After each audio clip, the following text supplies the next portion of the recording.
जेठानी के 2 बच्चे। शोभा भवन की शोभा आज कुछ अलग ही लग रही थी। घर के बाहर इतने सारे चप्पलों के ढेर लगे हुए थे, मानो अंदर कोई सेल लगी हो। पर आपकी जानकारी के लिए बता दूं, यहाँ ऐसी कोई सेल नहीं थी। अरे भाभी, बहुत अच्छा किया जो आप आ गई। अरे नहीं दीदी, ऐसे बिना बताए अच्छा लगता है क्या ना। आजकल की बहू एक्स्ट्रा काम करना ही नहीं चाहती, सबका एक ही फंडा होता है कि आने के 2 दिन पहले फोन करके इन्फॉर्म कर दीजिए ताकि हम बहाना बना सके कि हम घर पर नहीं है। और यहाँ मैंने निशी और ज्योति को ये मौका दिया ही नहीं। दीजिए ताली। ये लीजिए। पर मुझे ये मौका मिलता तो भी मैं ये नहीं कहती कि मैं घर पर नहीं हूँ, बल्कि मैं तो ये कहती हूँ मैं आपके घर आ रही हूँ। क्या कब से राक्षसों की तरह हंस रहा है सभी? जरा से भी शर्म नहीं है किसी के मुंह पर? ये कोई बात हुई भला?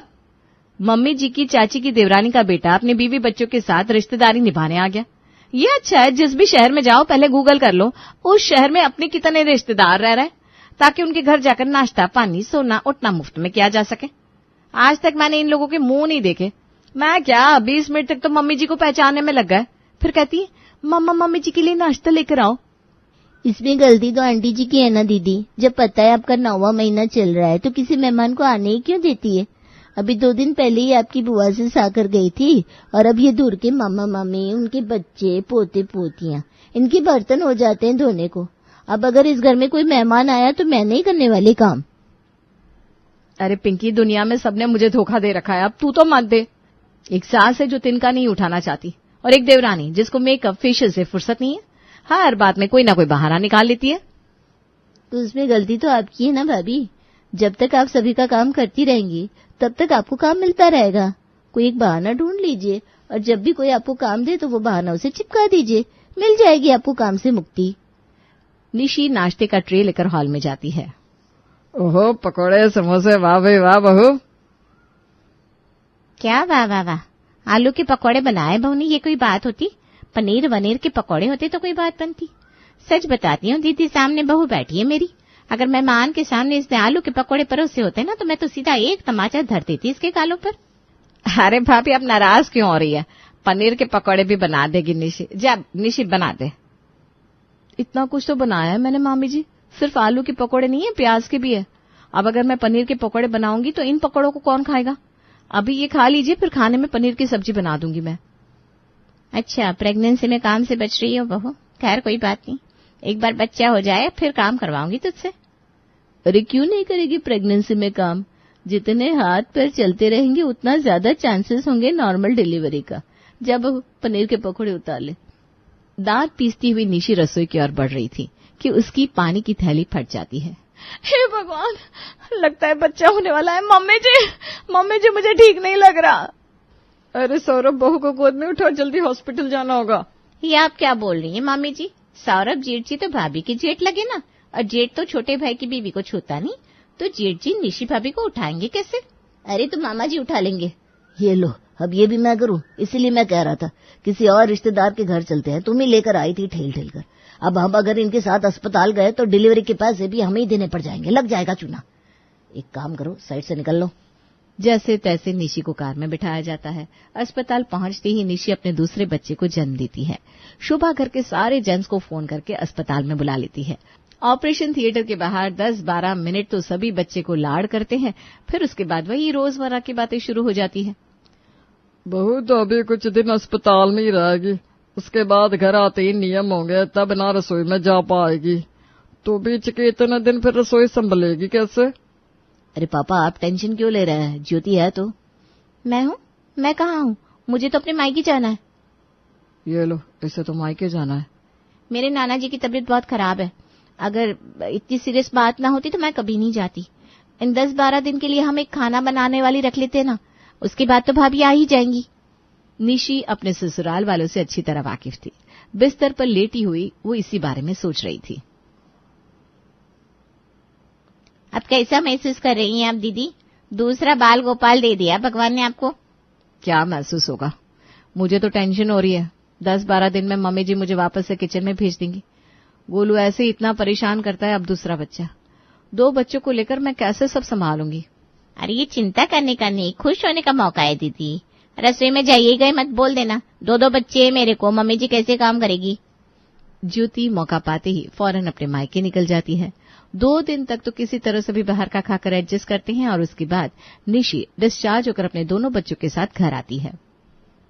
कहीं खाना बनाने वाली मिल ही नहीं रही है। तू ही बना दे पिंकी, कितने सालों से इस घर में काम कर रही है तू। आपके घर पर 5-7 साल से काम कर रही है मैं, पर काम का एक्सपीरियंस मुझे जन्म से पहले का है और उतनी ही पुरानी है मेरी दुनियादारी की समझ। जब सुबह मैं यहाँ आने के लिए निकली तो मेरे को ज्योति दीदी की मम्मी मिली। उन्होंने बताया उनके पापा तो 1 नंबर है, चकाचक। अब जब दीदी के मायके में सब ठीक है तो वहां बैठकर क्या कर रही वो? यहाँ बुला लो, संभाल लेगी रसोई। सही तो कह रही है पिंकी करण, वो तो मेरे कहने पर यहाँ रुकी हुई है। 2 बच्चों का काम अकेले मैं कैसे करूंगी, और अगर रसोई संभालूंगी तो मेरे बच्चों को संभालने में मेरी मदद कौन करेगा? तुम तो उठते ही दुकान चले जाते हो। फाइनली ज्योति को वापस आकर अपने ससुराल की रसोई में गृह प्रवेश करना ही पड़ता है। ये क्या बात हुई? भाभी रसोई में नहीं जा सकती तो मुझे भेज दिया। जिंदगी खराब हो गई है मेरी। 5 साल की शादी में आज तक कभी पूरा खाना मैंने अकेले नहीं बनाया, पर अब बनाना पड़ेगा, वो भी पूरे 10 दिनों तक। पर बनाया क्या, मुझे तो सिर्फ रोटी बनानी आती है, वो भी भाभी ने सिखाई थी, सब्जी तो मैंने कभी बनाई नहीं। ज्योति अपनी माँ को कॉल लगाती है और सब्जी बनाने की रेसिपी पूछती है। हो गया ना, अब फंस गई ना, इसीलिए कहती थी खाना बनाना सीख ले बेटा, इतनी बहानेबाजी मत किया कर। और तू ये झूठ मूठ का हर बार अपने मायके वालों को बीमार करना बंद कर दे। किसी दिन सच में हम बीमार हो गए तो कोई तुझे यहाँ भेजने को तैयार नहीं होगा तब। मम्मी तुम मेरी माँ हो या मेरी जेठानी की, तुम्हें मेरी फिक्र करनी चाहिए। अकेले कैसे करूं मैं सब कुछ? मेरा भी तो एक बच्चा है। पैदा होने के बाद अंश को कितनी देर संभाला तूने? शुरू से उसे तेरी सास संभाल रही है, पूरा दिन फ्री रहती है, तू बहाने मत बना। चल मैं बताती हूँ, सब्जी बना।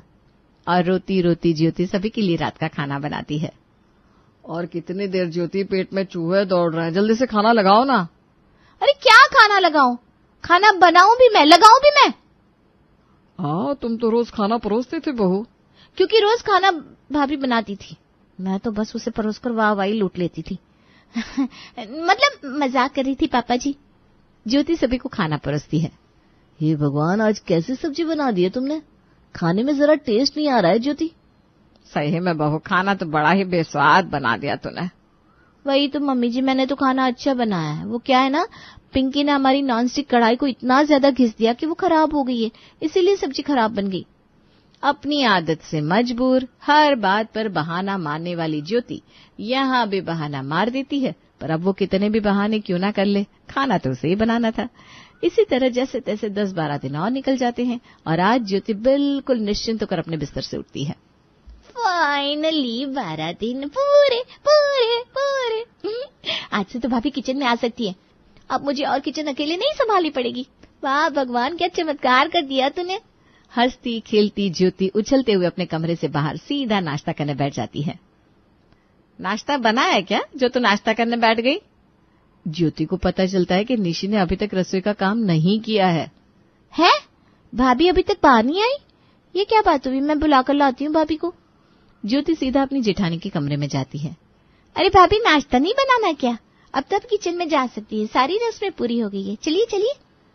अब 2-2 बच्चे लेकर मैं किचन का काम कैसे करूं ज्योति? एक तो गोलू 2 मिनट नहीं बैठता, यहां से वहां भागता रहता है, और ये दूसरा मेरी गोद में। इससे खुद से दूर करती हूं तो ये रोने लग जाता है। 2 बच्चे हैं मेरे, कैसे संभालू रसोई? क्या? कमरे से बाई और रसोई है दीदी, और निशी दीदी के खाने में ना मसाले जरा कम डालिएगा, बच्चे को दूध पिलाना होता है ना। पिंकी का बताया आइडिया सच में इतना कारगर साबित होता है कि निशी को अच्छा खासा आराम मिल जाता है। इसी तरह पूरे 2.5 महीने बीत जाते हैं। पिंकी निशी से कहती है, अब तो हमारा छोटू भी संभल गया है दीदी, और आपकी शरीर को अच्छा खासा आराम भी मिल गया है। अब से आप काम कर सकती हैं। अब आपको बच्चों के नाम का बहाना लेने की जरूरत नहीं पड़ेगी। अरे तो ये बात झूठ थोड़ी ना है, 2 बच्चे तो है ही मेरे, और जब ये 2 बच्चों की बात मुझे काम से बचा रही है तो तेरा क्या जाता है? हाँ। और यहाँ से निशी पूरी तरह बदल जाती है। एक शाम निशी हॉल में बैठी टीवी देख रही थी और ज्योति रात के खाने की तैयारी कर रही थी। भाभी तो टीवी देख रही हैं, उन्हें ये मटर छिलने को दे देती हूँ, बैठे बैठे कर लेंगी। ज्योति हॉल में जाकर मटर से भरी टोकरी अपनी जेठानी को देती है। मैं मटर का क्या करूंगी ज्योति? आप बैठकर टीवी देख रही हो ना भाभी, तो बैठे बैठे ये मटर तो छील सकती हैं। मटर छिल दीजिए, तब तक मैं बाकी काम कर लेती हूँ। तो यहीं पर मम्मी जी भी तो बैठी हैं। मम्मी जी आप छिल दीजिए मटर, 2 बच्चे हैं मेरे, कैसे मटर छिलूं? अगर मेरे दोनों हाथ मटर छिलने में रहे और गोलू ने छोटू की नाक दबा दी तो प्रॉब्लम नहीं हो जाएगी? अच्छा रहने दे, मैं छिल देती हूँ मटर। आहा, इसे कहते हैं मेंटोस लाइफ। आराम से 9 बजे उठकर निशी अपने कमरे से बाहर आती है और सीधा बाथरूम की ओर जाने लगती है। मैंने पहले ही बाथरूम में अपने कपड़े रख दिए भाभी, पहले मैं नहाने जा रही हूँ, अब बाद में नहा लीजिएगा। हाँ बहू, इसे जाने दे, नहाएगी फिर ना बेचारी भगवान को भोग लगाएगी, तब जाकर सभी को नाश्ता मिलेगा। तो 10 मिनट वेट कर ले। कर लेती वेट मम्मी जी, आप संभाल लीजिए मेरे बच्चों को। मजाक है क्या 2 बच्चों को पालना? रात को एक सोता है, दूसरा उठ जाता है, दूसरे को सुलाओ पहला रोने लगता है। बड़ी मुश्किल से दोनों को सुलाकर नहाने आई हूं मैं। अभी 10 मिनट में अगर नहाया नहीं ना तो आगे तो मुझे नहीं लगता कि मैं नहा भी पाऊंगी। तो बहस क्यों कर रही है शोभा, जाने दो ना निशी को नहाना, जा बहू। और अपनी देवरानी को देखकर मुस्कुराती हुई निशी बाथरूम में चली जाती है। इसी तरह दिन बीत रहे थे और निशी काम न करने के बहाने बढ़ाती जा रही थी। तभी दरवाजे पर दस्तक होती है और पड़ोसन सुषमा इनविटेशन का कार्ड लेकर शोभा के घर पहुंचती है। मेरे पोते का बर्थडे है, तुझे और भाई साहब को तो बिल्कुल आना है शोभा। 4 स्टार होटल में पार्टी है, मिस मत करना। हम बिल्कुल आएंगे आंटी जी, आप फिक्र मत कीजिए। आपने सिर्फ फोन करके भी बोल दिया होता ना, तब भी हम आते, कार्ड देने की जरूरत नहीं थी। अब घर में इनविटेशन कार्ड आया हो, डिस्कशन ना हो, ऐसे कैसे हो सकता है? इनके घर के फंक्शन तो बड़े अच्छे होते हैं मम्मी जी, पर हम इतने सारे लोग जाएंगे तो अच्छा नहीं लगेगा ना। तो तू ही बता, इतने सारे लोग उठकर चले जाएंगे तो क्या मुंह खोलकर? उसने सभी को आने बोला भी नहीं है, सिर्फ क्या कर गई है, शोभा तू और भाई साहब जरूर से आना। सब नहीं, मैं और तेरे पापा जी चले जाएंगे। करण और प्रेम तो वैसे भी कहीं जाना नहीं चाहते, तुम दोनों में से किसी को साथ चलना है तो चलो। हाँ मैं चल रही हूँ ना मम्मी जी, 2 बच्चे हैं मेरे, इन दोनों के पीछे ही दिन निकल जाता है मेरा। डिलीवरी के बाद अभी तक एक बार भी घर के बाहर कदम नहीं रखा मैंने। अब जा भी रहे बच्चे के पार्टी में तो मेरे पास 2 बच्चे रहेंगे तो ठीक भी लगेगा ना। ये तो गलत है मम्मी जी, मैंने पहले ही कहा था मैं जा रही हूँ। तो तुझे क्या टेंशन, तू तो यहाँ से वहां घूमती रहती है, चले जाना अपनी सहेलियों के साथ किसी रेस्टोरेंट। प्रॉब्लम तो मुझे होती है ना, 2 बच्चे तो मेरे हैं, मैं तो तेरी तरह यहाँ से वहां घूम फिर कर इंजॉय भी नहीं कर सकती। ये तो हद करती भाभी ने, 2 बच्चे कहकर पूरी रसोई मेरे मत्थे मर दी, और अब बाहर जाना है तब भी बच्चे का बहाना, बहुत हुआ। और अगले दिन से ज्योति अपनी जेठानी को काम देने के बहाने ढूंढने शुरू कर देती है। तू तो मुझे बड़ा कहती थी पिंकी कि मैं काम नहीं करती, अब तुझे क्या दिखता नहीं, पूरा दिन मेरा रसोई में निकल जाता है, मेरी जेठानी कुछ नहीं करती। अरे कौन कह दिया हमको नहीं दिख रहा है, हमको सब दिख रहा है दीदी, वो भी साफ साफ। विनाश काले विपरीत बुद्धि, पर क्या कर सकते हैं, हमरे भी तो दोनों हाथ बंधे हुए हैं ना, पर आपके तो नहीं। देखा जाए तो अगर आप खाना बना रही लिए तो निशी दीदी को झाड़ू पोछा कपड़े तो करना ही चाहिए।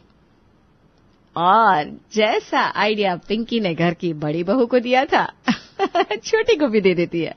संडे की सुबह जब पूरा घर साथ में बैठा था, जानबूझ के ज्योति बाथरूम में जाती है।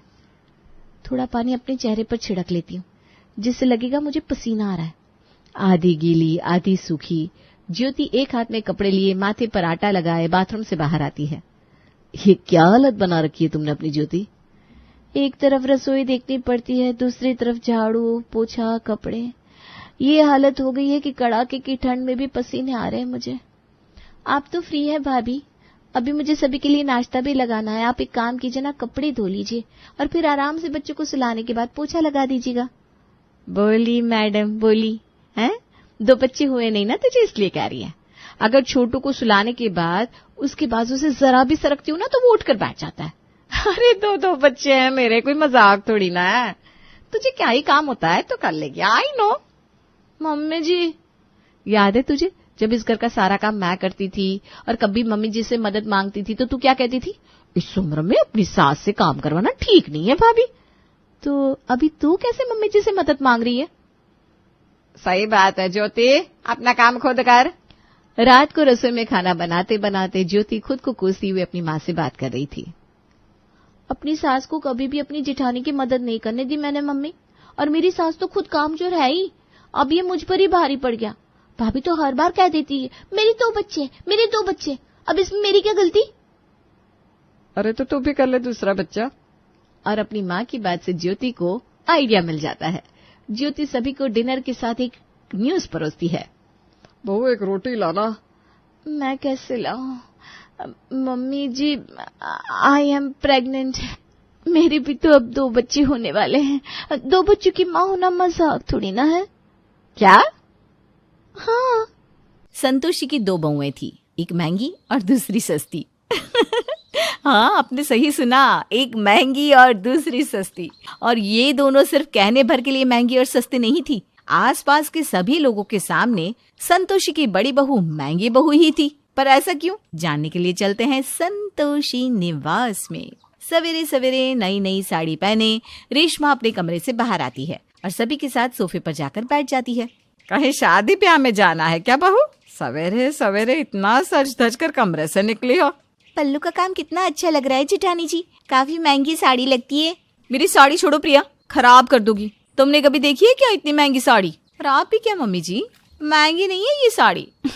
10,000 की तो है। इससे महंगी साड़ियां तो मेरे मायके में लोग नौकरों को दे देते हैं। ये तो कुछ आपने ज्यादा ही बोल दिया भाभी। अब जिन लोगों ने कभी पैसे देखे ही नहीं है ना, उन्हें तो मेरी बात झूठी ही लगेगी देवर जी। ऐसे ही नहीं, पूरा मोहल्ला मम्मी जी की बड़ी बहू को महंगी बहू कहता है। शादी में पूरा शहर सजवा दिया था मेरे मम्मी डैडी ने। ऊपर से 3 गाड़ियां भरकर दहेज लेकर आई थी मैं। बहुत बड़ा धोखा मिल गया मुझे, वरना ये मेरा क्लास नहीं है। कहाँ किसी टाटा अंबानी के घर जाती मैं। खैर, इन कपड़ों में मुझे 1 घंटे से ज्यादा समय हो गया है। मैं जा रही हूँ कपड़े बदलने। फिर मुझे अपनी फ्रेंड्स के साथ एक थीम पार्टी में भी जाना है। किचन तो तुम संभाल ही लोगी ना प्रिया? वैसे भी तुम वहीं ज्यादा अच्छी लगती हो। ये थी रेशमा, जिसे दिखावा करने की बड़ी बुरी आदत थी। उसे अपने आगे सभी के सभी फीकी चाय लगते थे और उसके घमंड में तड़का लगाने के लिए विमल हमेशा तत्पर रहता था। रेशमा जैसे ही अपने कमरे में कपड़े बदलने के लिए जाती है, दरवाजे की आहट से विमल की नींद टूट जाती है। अरे डार्लिंग, तुम? मुझे लगा ये धरती पर अप्सरा कैसी, पर ये तो तुम हो। इतनी सुबह सुबह कैसे उठ गई? तबीयत तो ठीक है ना मेरी जान? एक तुम ही तो विमल जिसे मेरी कदर है, वरना इस घर के लोग तो क्या कहूँ मैं। रेशमा माय डार्लिंग, अपना मूड खराब मत करो। तुम्हें थीम पार्टी में जाना है ना, जल्दी जल्दी तैयार हो जाओ। वैसे भी तुम्हारे बिना कभी कोई पार्टी स्टार्ट हो सकती है? अरे बेकार में क्यों सबको वेट करवाती हो? प्रिया अकेले ही पूरी रसोई संभालती है। सुबह की पार्टी में गई रेशमा शाम को अपनी सहेलियों के साथ अपने घर वापस लौटती है। अरे प्रिया, 3 कप चाय लाना तो। मानना पड़ेगा रेशमा, तेरी देवरानी तो सारा काम अकेले ही कर लेती है, वरना मैं अपनी रसोई में जरा सी मदद ना करूँ ना, मेरी देवरानी काटने दौड़ती है मुझे। खुशी खुशी नहीं करती, ये सब अपना मतलब है। मैं साड़ियाँ पहनती ही कितनी देर हूँ। देखो, एक बार जो साड़ी पहन ली वो दोबारा पहनती नहीं। तो छोड़कर इस प्रिया को ही तो देती हूँ। अब मेरे लिए इतना भी काम नहीं करेगी तो कहाँ से मिलेगी मेरी इम्पोर्टेंट ड्रेसेस इसे? ये सारी बातें प्रिया सुन लेती है और इस बार उसका पारा चढ़ जाता है। वो 3 खाली कप के साथ एक रुमाल लाकर रेशमा की सहेलियों के सामने रख देती है। ये आपका रुमाल, जेठानी की आज तक की अपनी उतरन के नाम पर मुझे ये रुमाल ही तो दिया है उन्होंने, जिसे शायद आपका भाई लंदन से लेकर आया था, है ना? क्या बताऊं नेहा दीदी, मैंने अपनी पूरी अलमारी छान मारी, पर जेठानी जी के दिए हुए इस रुमाल के अलावा मुझे तो कुछ नहीं मिला। न जाने भाभी किन साड़ियों की बात कर रही है। ये क्या बदतमीजी है प्रिया? और ये कप खाली क्यों है? मेहमान नवाजी भी भूल गई क्या? याद है मुझे जेठानी जी, सब कुछ याद है, पर कहाँ आपका क्लास, कहाँ मेरा क्लास। इससे अच्छा है कि चाय आप खुद ही बना लीजिए, अपने क्लास वाली। और मैं जा रही हूँ कमरे में, रात का खाना आपको बनाना है ना, ताकि सब बराबर हो जाए। अरे अरे अरे, ये क्या हो गया? 10 मिनट तो रेशमा को अभी अभी जो हुआ था उसे समझने में लग गए। आज तक उसकी सारी बातें सुनने वाली प्रिया पहली बार उसे सुना कर गई थी। लगता है मेरी ही नजर लगी तुझे, जो तेरी गाय जैसी देवरानी तुझे सुनाकर चली गई। खैर, अब हमें चलना चाहिए रेशमा, इससे पहले कि तेरे घर का मसला और बिगड़े। हम चलते हैं, बाद में मिलेंगे। अरे रुक तो, मेरी 5 लाख की पर्स तो देख कर जा नेहा। काफी देर हो गई है यार, मुझे सुबह से निकली हुई हूँ, मेरी सास तो मेरा इंतजार कर रही होगी। चलती हूँ रेशमा, वो पर्स कभी और देख लूंगी। वैसे तुझे रात का खाना भी तो बनाना होगा, जा जा खाने की तैयारी कर। प्रिया तो गुस्से में अपने कमरे में चली जाती है और रेशमा को जाना पड़ता है रसोई में। शादी के दूसरे दिन रसोई में आई थी, उसके बाद आज का दिन फिर रसोई में आना पड़ रहा है। अब मुझे क्या पता कि प्रिया ने कहाँ क्या रखा है। अभी अभी मैनिक्योर करवाया था, मेरे तो पूरे नेल्स खराब हो जाएंगे। एक काम करती हूँ, पेट दर्द का बहाना कर लेती हूँ। और रेशमा अपना पेट पकड़कर जोर जोर से रोने लगती है। उसके चिल्लाने की आवाज सुनकर उसकी सास भागती हुई वहां आती है। अरे क्या हुआ बहू, तू ठीक तो है ना? अरे कराह क्यों रही है बहू? पेट में बहुत जोर का दर्द हो रहा है क्या? जरूर तू बाहर कुछ खा कर आई होगी। मेरे पेट में बहुत जोर का दर्द हो रहा है मम्मी जी, मैं बर्दाश्त नहीं कर पा रही हूँ। अरे रुक, मैं अभी प्रिया को बुला कर लाती हूँ। तुझे ना गैस हुई होगी, प्रिया नमक अजवाइन की फाकी देगी ना तो तू फट से ठीक हो जाएगी। संतोषी जाकर प्रिया को बुलाकर लाती है। प्रिया एक ग्लास में पानी और एक कटोरी में नमक अजवाइन लेकर अपनी जेठानी के बगल में बैठती है। अरे ठीक से प्रिया, तू मेरी साड़ी पर बैठ गई। ओह गॉड, पूरी एम्ब्रॉयडरी की शाइन चली गई। नई साड़ी थी मम्मी जी मेरी। अरे अभी तो तेरे पेट में दर्द हो रहा था बहू, बहुत ड्रामा कर लिया तूने। एक तो बेचारी प्रिया तुझे दवाई देने आई और तू अभी भी साड़ी साड़ी कर रही है। देख आज ना मैं साफ साफ कह देती हूँ, इस घर में अगर कभी किसी ने भी रेशमा को छुआ या उसके आसपास भी गए तो उस इंसान का रिश्ता मुझसे हमेशा हमेशा के लिए खत्म हो जाएगा। तू सोने की बनी है ना, जो तेरी देवरानी के छूते ही तेरा सोना झड़ जाएगा। जा, अब से कोई नहीं आएगा तेरे करीब। ये तो अच्छा ही हो गया, थैंक यू मम्मी जी। इस तरह कुछ दिन बीत जाते हैं। रेशमा तो इस बात से बड़ी खुश थी। वो आए दिन अपनी सहेलियों के साथ घूमती और सभी के सामने अपनी महंगी महंगी चीजों का दिखावा करती। ऐसे ही एक दिन बॉडी लोशन फेस पैक लगाकर छत पर जाती हुई कहती है, बॉडी लोशन की शीशी मैं नीचे छोड़कर जा रही हूँ, अब कोई मेरी गैर मौजूदगी में उसे लगा मत लेना, काफी महंगी वाली है। रेशमा जब छत से नीचे उतर रही थी तो उतरते वक्त उसका पैर फिसल जाता है और हर बार चोट का नाटक करने वाली रेशमा को सच में चोट लग जाती है। मेरी कमर, देवर जी, प्रिया, कोई आओ, मुझे उठाओ, मेरी कमर। रेशमा की चीख सुनकर सभी भागते हुए वहां आते हैं, पर कोई उसे नहीं छूता और सभी के सभी दूर खड़े हो जाते हैं। नहीं भाभी जी, हम आपकी मदद नहीं कर सकते। आपकी इतनी महंगी साड़ी है, साड़ी खराब हो गई तो, और ऊपर से आपने इतना महंगा लोशन जो लगवाया है वो लोशन उतर जाएगा ना हमारे छूने से जेठानी जी। अरे आग लगे लोशन को, शरीर ही नहीं रहेगा तो काहे का लोशन, काहे की साड़ी। मैं तो आपको उठा भी नहीं सकता भाभी, मुझे माफ कर दीजिए। मम्मी जी कहिए ना इन लोगों को, हो गई मुझसे गलती। अब अगर मुझे कोई छुएगा ही नहीं तो मैं यहीं गिरी पड़ी रह जाऊंगी। मुझे एहसास हो गया कि ये दिखावा तब तक ही अच्छा लगता है जब तक आप स्वस्थ हो। बुरे वक्त में तो घर वाले ही काम आते हैं। जाओ बच्चों, उठाओ उसे, अब उसकी अकल ठिकाने आ गई है। आज के बाद वो कभी दिखावा नहीं कर पाएगी। और होता भी ऐसा ही है। इस बार वक्त रेशमा को ऐसा तमाचा मारता है कि रेशमा की सारी अकल ठिकाने आ जाती है। महंगा सस्ता करने वाली रेशमा प्रिया और गौतम की मदद से उठाई जाती है। रुक क्यों गई प्रिया? भाभी का कमरा अभी तक आया नहीं है, ये तो हमारा कमरा है। भाभी तो अपने महंगे बिस्तर पर ही सोती हैं। मेरा कमरा काफी दूर है देवर जी, मैं आपके कमरे में ही सो जाऊंगी। अब से आप लोग मेरे कमरे में सो जाइए। अब ये तुम्हारी महंगी भाभी नहीं रही गौतम।